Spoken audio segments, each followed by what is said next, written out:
This podcast is brought to you by the IIEA, sharing ideas, shaping policy. I'm Alex White, I'm Director General here at the Institute of International European Affairs, and I'm delighted to welcome you all here this afternoon, members of the Diplomatic Corps, loyal members and supporters of the Institute. Our Chairman Fergal O'Rourke is with us, other members of the board of the Institute. As I said, members of the Diplomatic Corps in particular. I welcome the French Ambassador. Vincent, you're welcome. Regular visitor here. I'm delighted to have you. We're really delighted to be joined this afternoon by Édouard Philippe, who is Mayor of Le Havre and former Prime Minister of our closest EU neighbour, France. Monsieur Philippe will speak to us for maybe 20 minutes or so.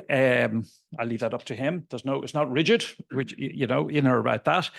And then we'll have a Q&A and some engagement. So I know Édouard would be happy to take some questions or observations, perhaps sometimes observations that are masquerading as questions, and sometimes questions masquerade as observations, but we'll be quite flexible in relation to that in the interest of having a discussion and a good interaction. You'll be able to join the discussion the usual way. If you want to ask a question or say something you'd audience, put up your hand. Please tell us who you are. If you don't mind, your name is great. And if you have a designation or an organization and you don't mind telling us that, please do so.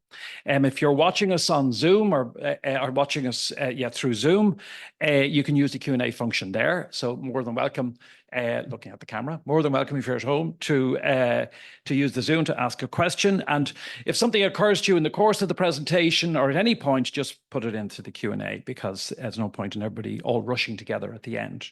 The Q&A, the presentation and the Q&A are both on the record, and you can join through social media on X, if you like, or other social media using the hashtag @IIEA. And we're also live streaming this afternoon's discussion, so welcome to everybody who's joining us through YouTube. This is a most interesting year for elections all around the world, not least in France, where, of course, there's been an election, the two rounds, the second one having been completed 10 days ago, where as a result of which there was, I was going to say an uncertain outcome, but a clear outcome, but an uncertainty about what's going to happen next. And I think we couldn't have a better guest speaker to give us some insight into perhaps what he thinks might happen next. Perhaps he might even tell us what he thinks should happen next, but we'll leave that to him. But it's a good opportunity for us to reflect on the French election. We're very interested in France here in the Institute. We have many events looking at France, taking interest in France. Of course, Ireland-French relations very important for all kinds of reasons. So the French election is really important for France, but it's also important for Europe and for the wider world. So we're very interested in talking about that. Édouard Philippe has been Mayor of Le Havre since 2010. From 2012 to 2017, he was also a Member of Parliament, representing the 7th District of Seine-Maritime. From 2017 to 2020, he served as Prime Minister of France. In October 2021, he created his own political party, Horizons. And in November 2021, he was elected President of the International Network of Port Cities, also of interest to us. Édouard Philippe is also a writer who has published several novels and non-fiction books. So a terrific guest. We're so delighted to have Édouard Philippe with us this afternoon. Please give him a warm welcome.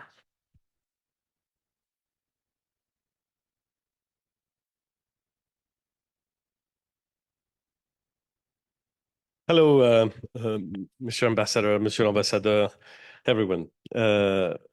I've been asked to deliver a speech in English on the following subject: the place of France and the EU in the face of a global upheaval. That's a very good subject, way better than my English. But let me start by quoting a writer I love very much, who's not Irish, but he's not French either. He's called Jared Diamond.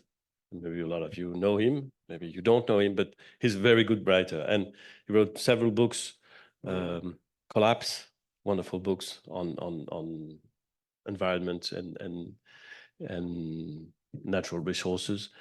And he wrote an even better book, which is called Guns, Germs, and Steel. And if you didn't read that book, well, you know what to buy the next time you'll go to a library. It's a wonderful book.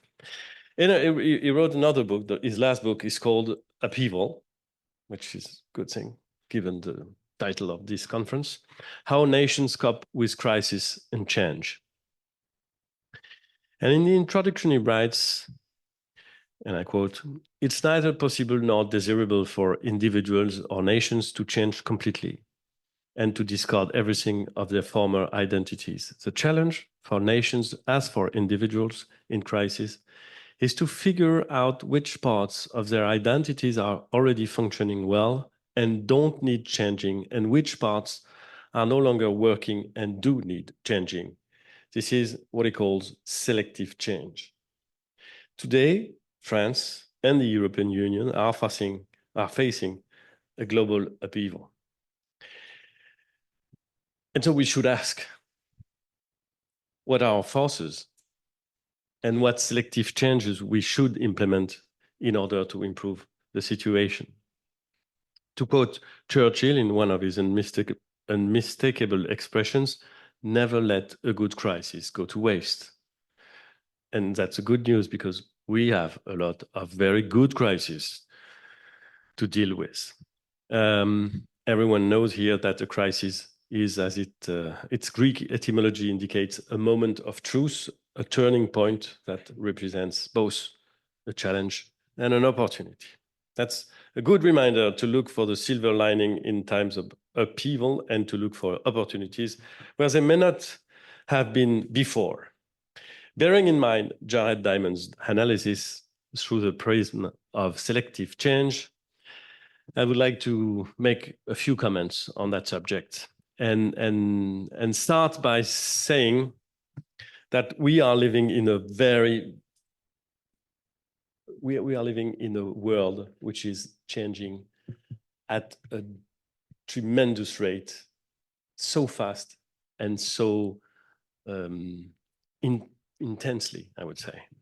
And I would point out 4 major changes that we have to face. Very simple one, but that we have to face. The first major changes we have to face is a demographic one. And it's certain, it's there, but it's a major change we have to face. It took humanity a long time to get to 1 billion people living on Earth. It was the case as soon as the beginning of the 19th century. I was born in 1970. In 1970, there were 3.7 billion humans living on Earth.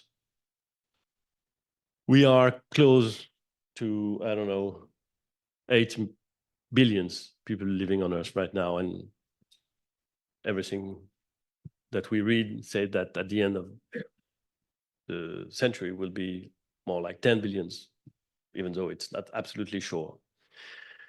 Currently, there is 1 people on the north of the Mediterranean shore in Europe for 2 people on the south of the Mediterranean shore in Africa. 1 for 2. This ratio is going to change dramatically in the 50 years to come.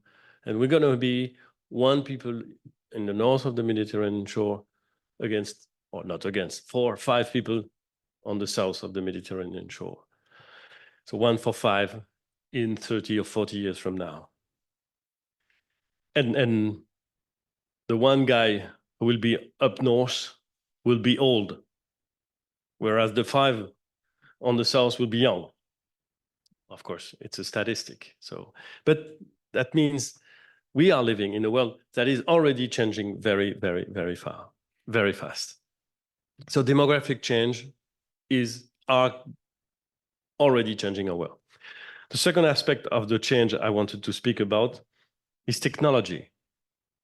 Technology has always changed the world since the wheel. It has always changed the world. But what we see now is a change on a dimension, on a scale that has never been so huge, with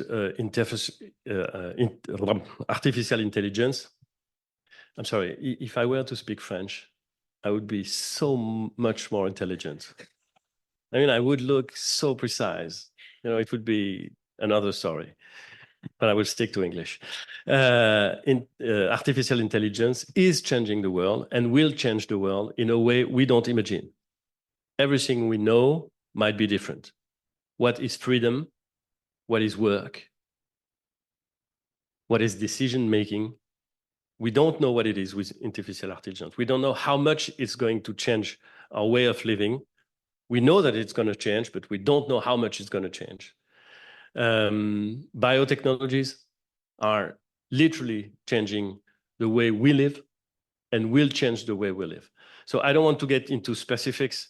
It's not the point, but I just want to stress how much our world is changing given the technological and biotechnological changes that we are now facing. Just one remark on technological changes.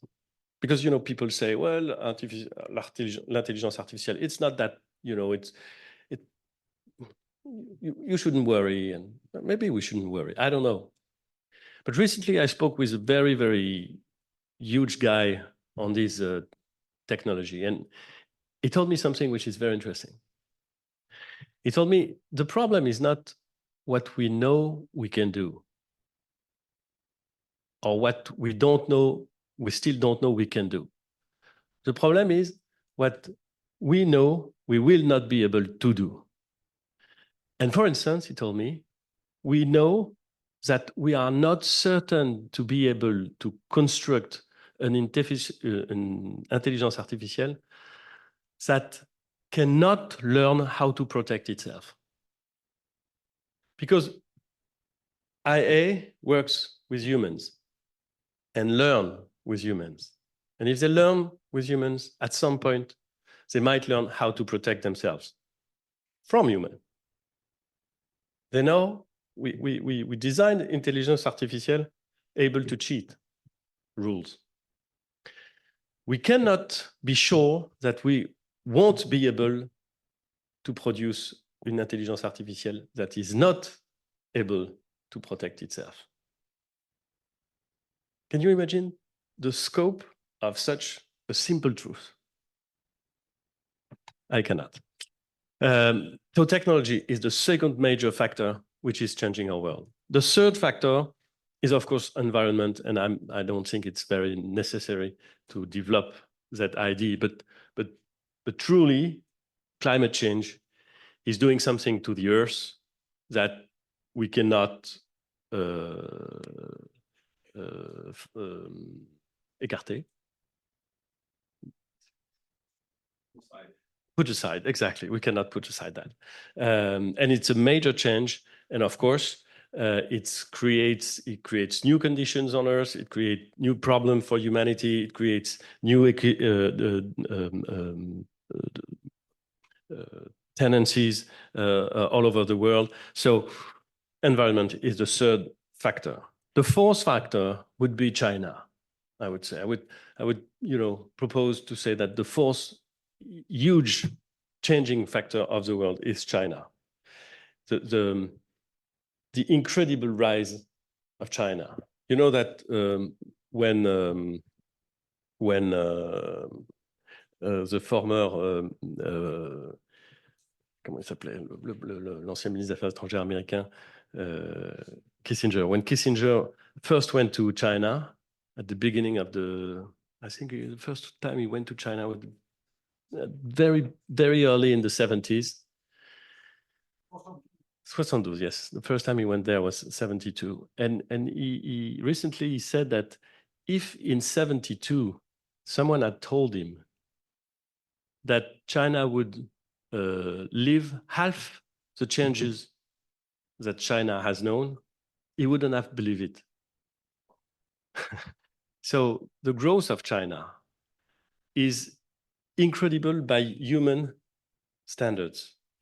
When I say that in 30 years, 40 years, 50 years, China had its industrial revolution, its digital revolution, its a certain amount of political revolution also.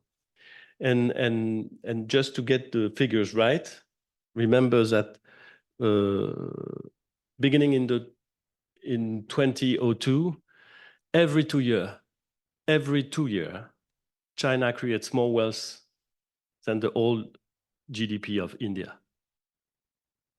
The growth of China is bigger than the GDP of India.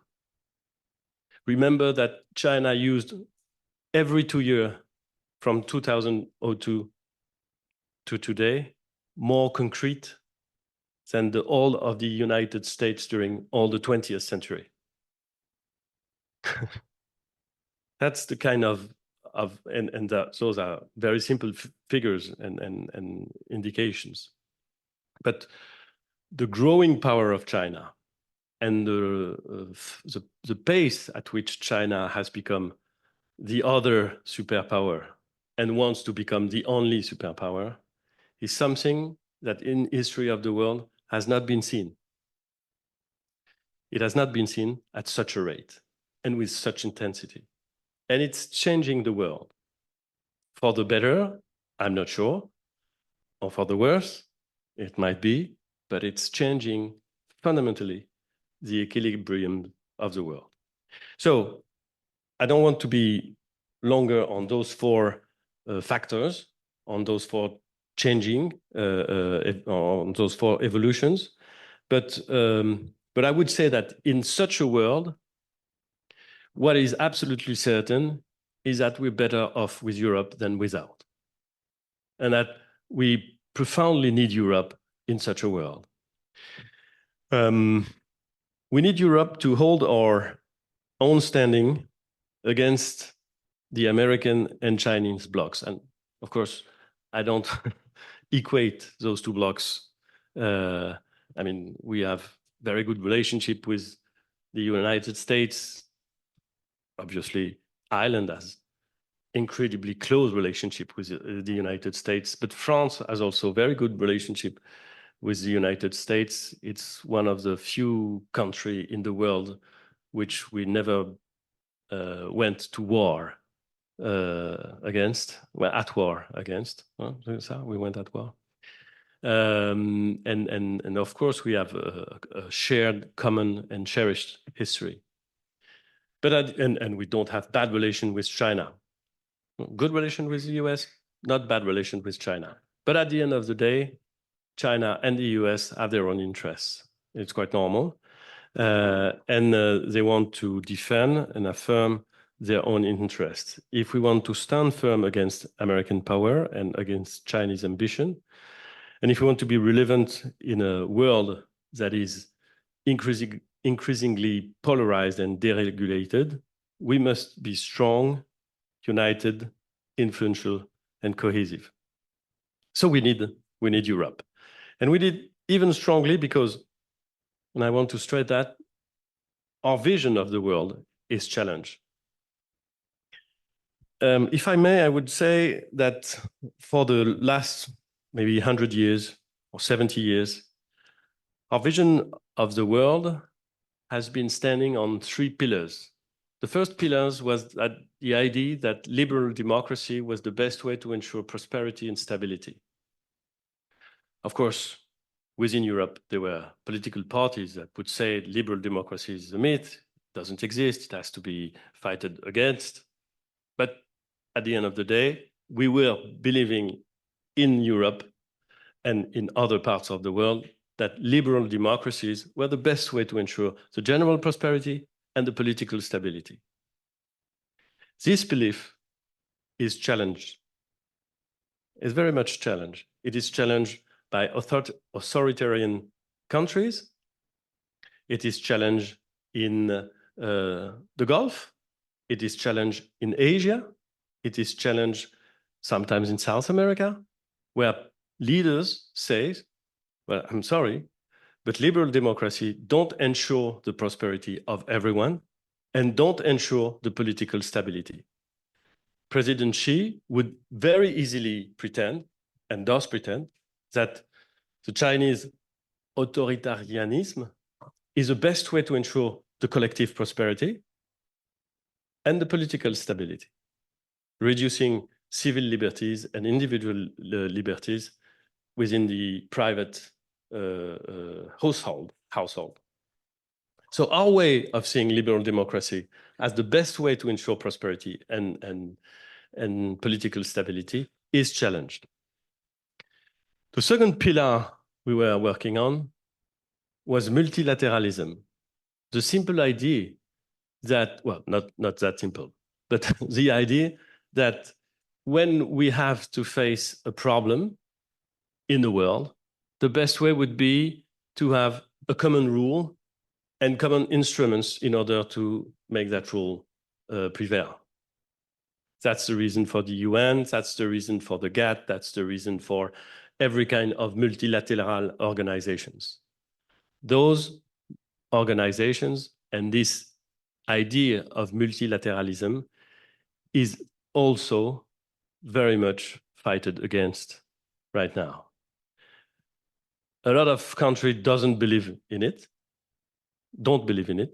and believe that it doesn't work, it doesn't guarantee their rights. It's a machine made by the West in order to ensure the rules decided by the West. And we see nations, governments that prefers action, individual action, non-multilateral actions with the use of strength, of force, in order to ensure their interests. So multilateralism, which seemed at the end of the 80s the future of the world, has almost disappeared. Almost.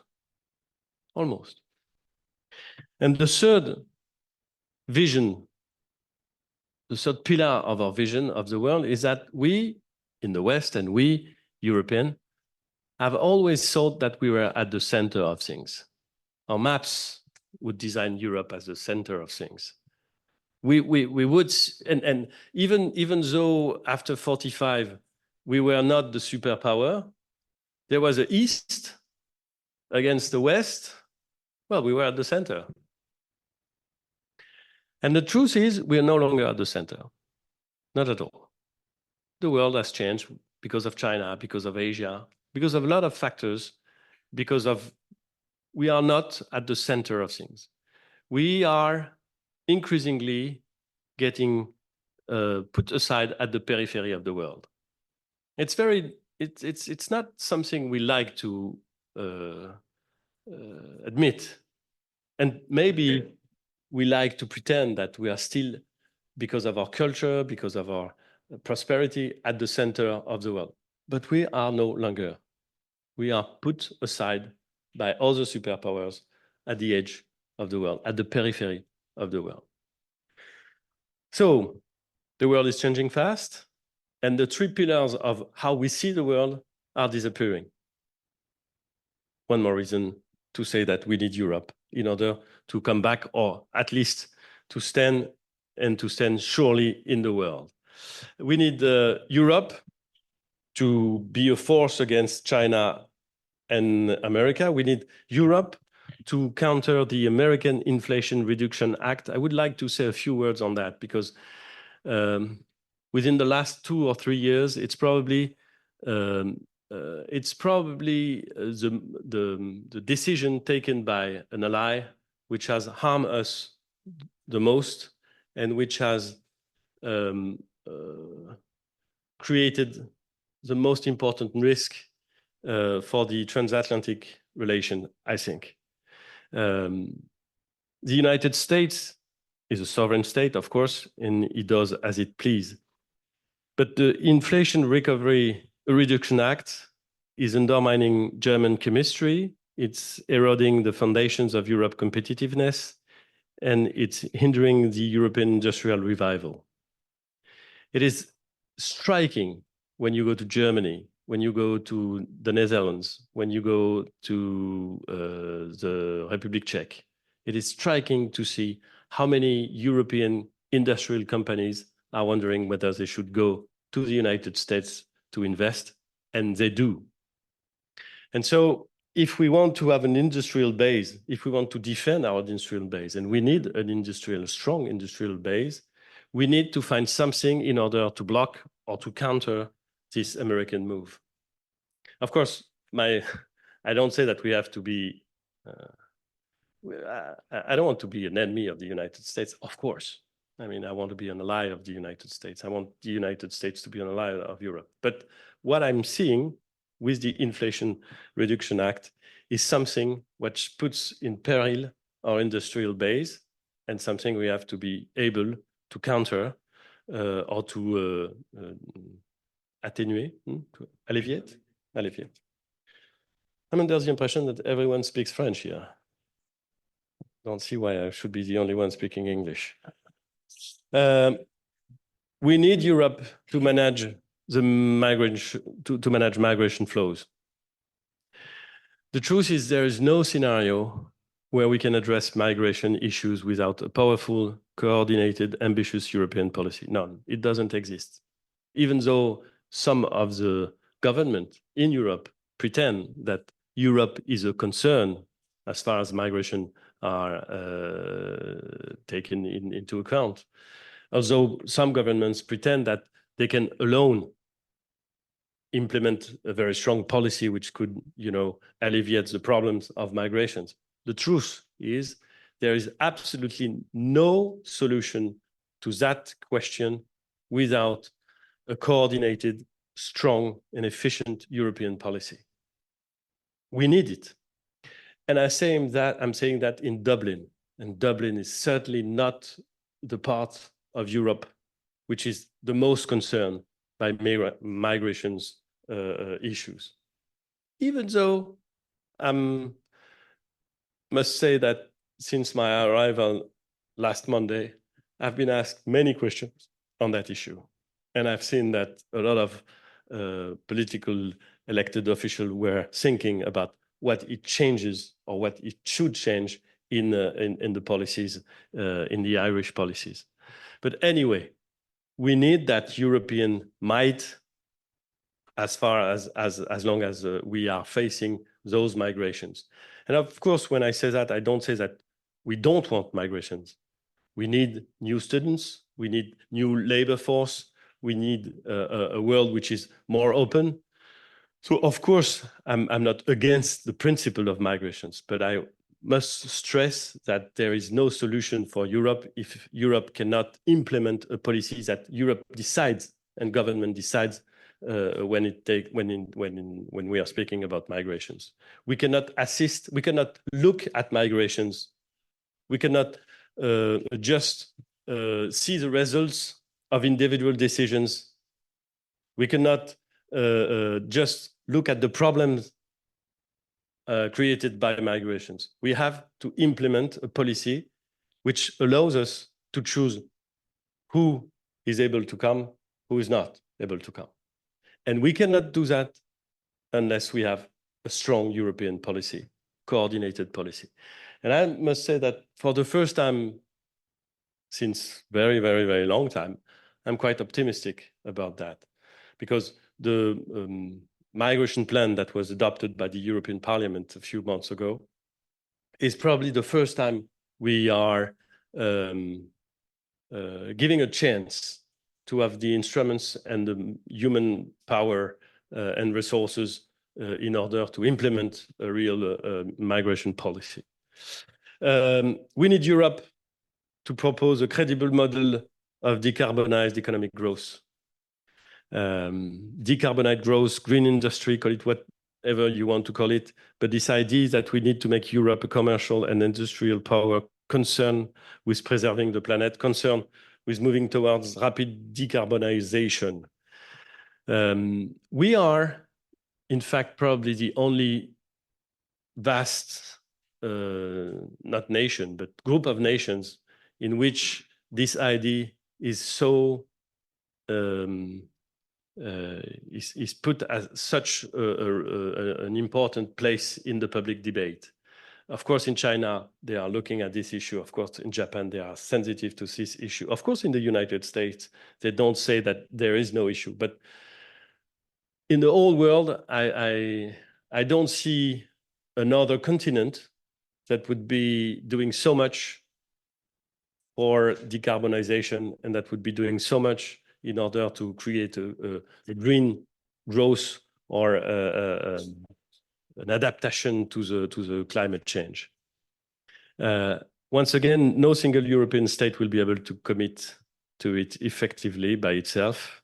And if we want to have an impact, if we want to be able to organize this transition, if we want to be able to find a market, if we want to be able to resist pressure from other powers, we will have to rely on a coordinated Europe that will build this transition to decarbonize economic growth.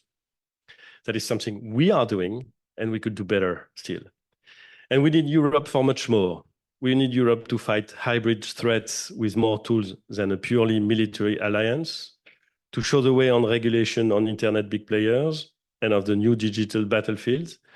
We need to organize Europe's agriculture power in a world where food and access to water are and will become even more essential issues in the years to come. We need Europe to build our future, to enhance our academic excellence. There's a lot at stake. The French President Emmanuel Macron used to speak about autonomous strategy. Strategic autonomy. It's much better this way. Strategic autonomy. He's right. He's absolutely right. We have to think about Europe as a whole, which has to be autonomous, which has to have a strategy, and we have to decide by itself how it wants to live. And it's not only on defense issues. It is on defense issues. And we have to stay with NATO, and we have to build something with NATO. But it's not only on defense issues. We have to select the few technologies that we know we have to master. Because if others master them before we do, we are cooked. We are no longer relevant. And the risk is right now. It's not for 20 years from now. It's right now. Ambassador Guérin told me, I didn't know the figure before he told me that, but it's a good figure, that on the planet, only 6% of the super calculators, the top calculators of the world, are in Europe, based in Europe.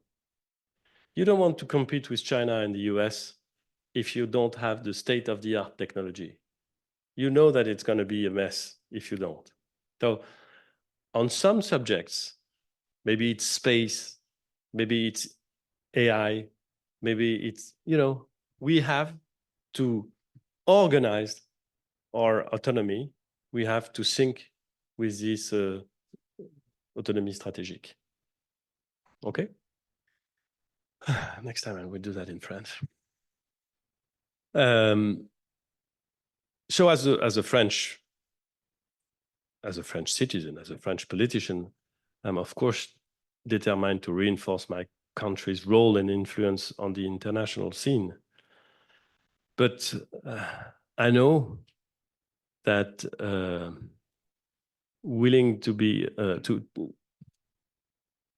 I'm too much a patriot to be willing to isolate my country from what makes it stronger. And what makes it stronger is the EU. So we need unity, we need mutual support, we need trust to withstand the turmoil of our time.